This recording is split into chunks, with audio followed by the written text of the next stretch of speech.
Good morning, beta. Good morning, children. Today we'll see new topic, that is Archimedes principles. What is Archimedes principle? Okay, Archimedes is a scientist who told that when we will just wait. First, I will make a diagram that will help you. Just fill with water. Suppose this is a object. Okay, Archimedes told that when we will immerse an object fully or partially in a fluid, in a liquid. Okay, जब भी बेटा अगर हम एक object को fully और partially immerse करेंगे liquid के अंदर, तो क्या होगा, इसमें से लिक्विड बाहर आएगा क्या? सपोज आपने एक बाल्टी फुल्ली भर लो, उसमें आप दोनों हाथ डालो, तो क्या होगा? Volume of bucket is fully covered with water, but when we will immerse our both hand or when we will put an object in a bucket, that time that object will cover some volume of bucket, but there is no space. So क्या होगा, उसके उतना amount का water बाहर displace होगा बेटा. ये sure है, you can try at home. Take a small bucket और एनी अदर बर्तन, कुछ भी ले लो घर पे बेटा, just filled with water and then put a heavy और एक ऑब्जेक्ट ले लो, उसमें डालो. You will see that some water will be displaced by the object. वो वाटर बाहर आपका चला जाएगा, क्योंकि ऑलरेडी जब ये पूरा फिल्ड है बेटा, so there is no space for object. So when object immersed in a liquid, it will cover some volume, some space. तो उतना स्पेस का वाटर बाहर डिस्प्लेस हो जाएगा. Now we will talk about what Archimedes told. Archimedes told that बेटा when an object immersed in a liquid fully और partially, it experiences a force.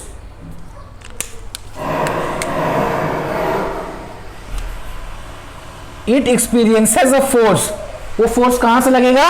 That is the buoyant force, that is the upthrust force exerted by the liquid.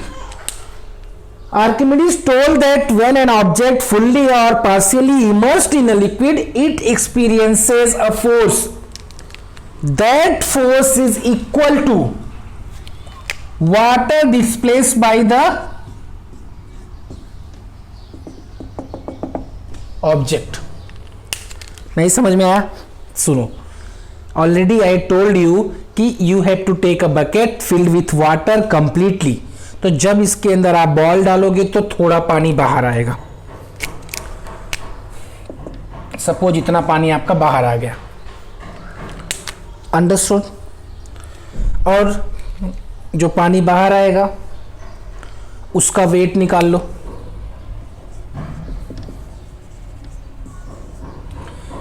Force is wait, हमने already पढ़ा है. जो force होता है वो just wait.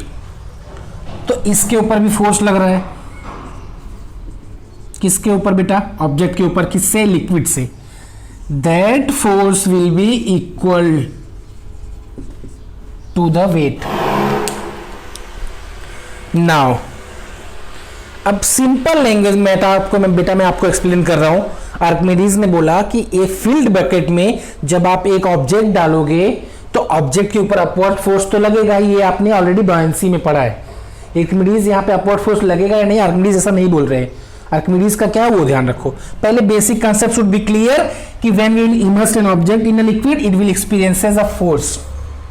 It will float और sink, we have discussed already. Depends on upthrust force, upward force. Okay, so Archimedes told that कि जब आप ऑब्जेक्ट को बेटा पानी में डालोगे तो उसमें से कुछ अमाउंट ऑफ पानी बाहर जाएगा. जितना वेट का पानी बाहर जाएगा उतना ही फोर्स एक्सर्ट होगा ऑब्जेक्ट पे. I am repeating again, it is given in your text book as well, please see from there. Archimedes told that when an object fully और पार्शियली, पूरा या आधा, थोड़ा, when will immersed in a liquid, it will experiences a force. That force is equal to the water displaced by, कौन displace कर रहा है? That object. That force is equal to the water displace by the object, कितना object displace किया इसने, इतना, कितना water, ये इतना, that is Archimedes principle. So as a equation, अगर आपको सिंपल समझो,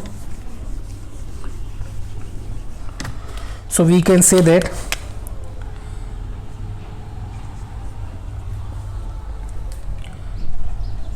buoyant force or upthrust force is equal to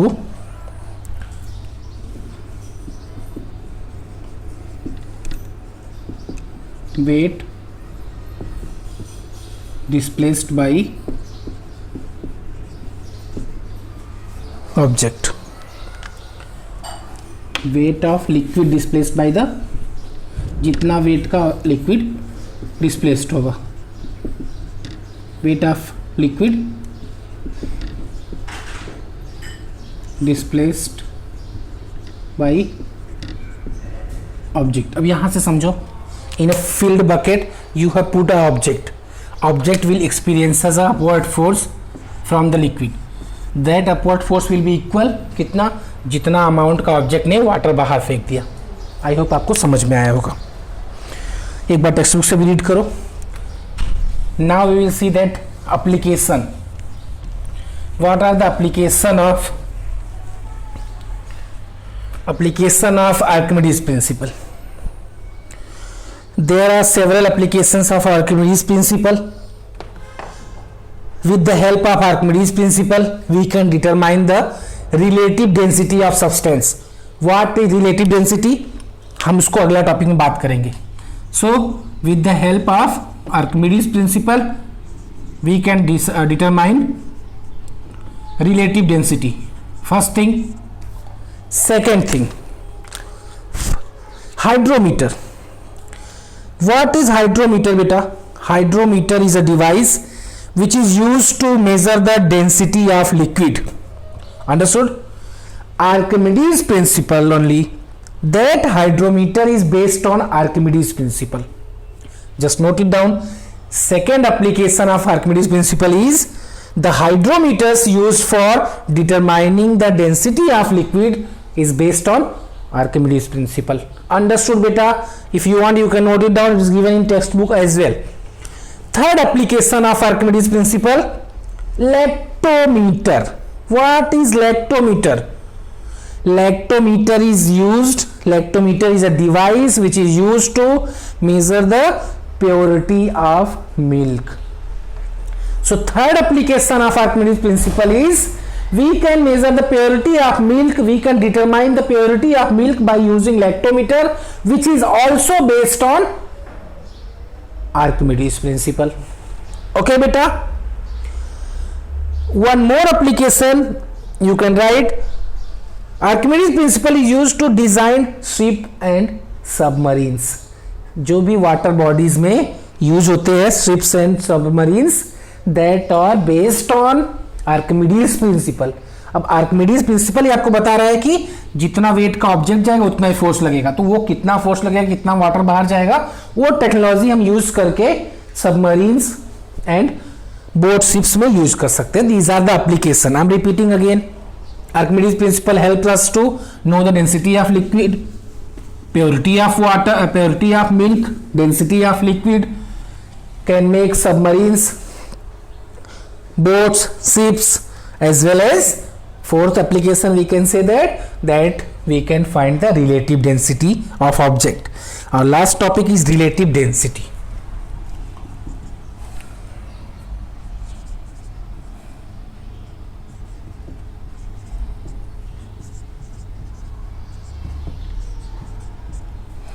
Start completing your worksheets within 2 days.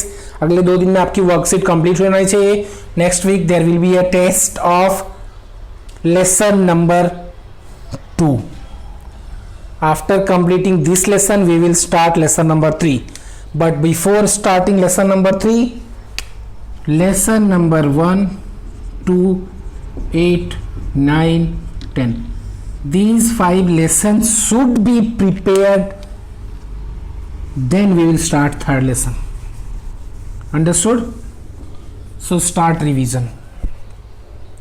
And one more thing, don't be confused that these marks will be added in your internal marks. Result में ये सब marks show होगा, आप इसको seriously लीजिए please. Okay बेटा, so relative density.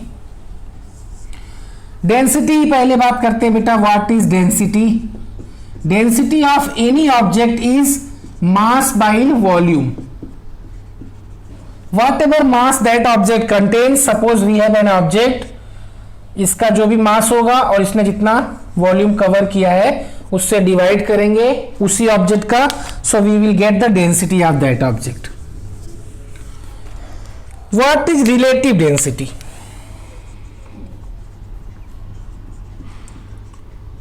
Relative density is just a density with respect to water. Density of water we have to use for finding the relative density. Understood? So कोई भी object का हम अगर relative density निकाल रहे हैं बेटा, तो हमें उस ऑब्जेक्ट की डेंसिटी चाहिए एज वेल एज हमें डेंसिटी ऑफ वाटर चाहिए. अंडरस्टूड? सो इस तरह से हम उसका रिलेटिव डेंसिटी निकाल सकते हैं. Formula you can write relative density of an object. Of an object mention करो बेटा, क्योंकि when we will find out the relative density that time object will be mentioned. Silver, gold, copper या कोई भी object दिया है तो वो ऑब्जेक्ट हमें पता होना चाहिए, वो हमें दिया रहेगा क्वेश्चन में.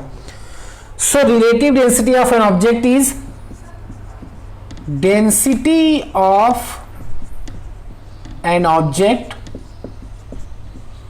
Divide by density of water. Okay, density of relative density. If you want to find the density of, suppose, gold, relative density of gold you want to find, then what is the density of gold should be given, and density of water वो आपको याद कर लेना है. Density of water क्या है, वो fix है, वो आपका चेंज नहीं होगा. अंडरस्टूड बेटा? तो डेंसिटी ऑफ वाटर जो है वो आप उसको याद रखो. You can say that 1000 kilogram पर मीटर क्यूब और 1 किलोग्राम से आप ग्राम में कन्वर्ट कर लो, 1 ग्राम पर centimetre cube. So density of water always fix है, उसको आप अच्छे से याद करके रखो, वो चेंज नहीं होगा बेटा बार बार. तो रिलेटिव डेंसिटी जब फाइंड करोगे तो आपको डेंसिटी ऑफ वाटर पहले से पता होगा. अब it's depend on question, they are asking relative density और density. If they are asking relative density then density should be given, या दिया ही रहेगा आप मान के चलो. And when they will ask about density of that substance then relative density will be given. So when you have to find density of object, इसको इधर ट्रांसपोज करो, मल्टीप्लाई करो इन दोनों में, you will get density. When you have to find the relative density, then density of that object will be given divided by the density of water. Density of water आप याद रख लो बेटा, 1 ग्राम पर centimetre cube if it is given in gram, and in kg 1000 बोल सकते हो, 1000 ग्राम और 1 kg पर मीटर क्यूब. ओके, 1 ग्राम पर सेंटीमीटर क्यूब और 1 kg पर मीटर क्यूब, ये डेंसिटी है आपकी वाटर की बेटा. तो इसको अच्छे से आप याद रख सकते हो, ये आपका ऑलवेज याद ही रहेगा. इसमें जो दिया रहेगा वो फाइंड कर, कोई एक मिसिंग होगा तो आप उसको फाइंड कर सकते हो. Okay, so now complete your worksheets. Try to solve all questions given in the lesson as well. In notebook, no need to ask that ki we have to do notebook textbook questions or not. Just see that similar questions are given in textbook, then in workbook. So skip that. Optional questions छोड़ दो, जो करने वाले numericals है या interesting questions है, importance है, just find out the answer and write in notebook. If you are facing problem, then inform me beta, then I will give you solution. Thank you beta.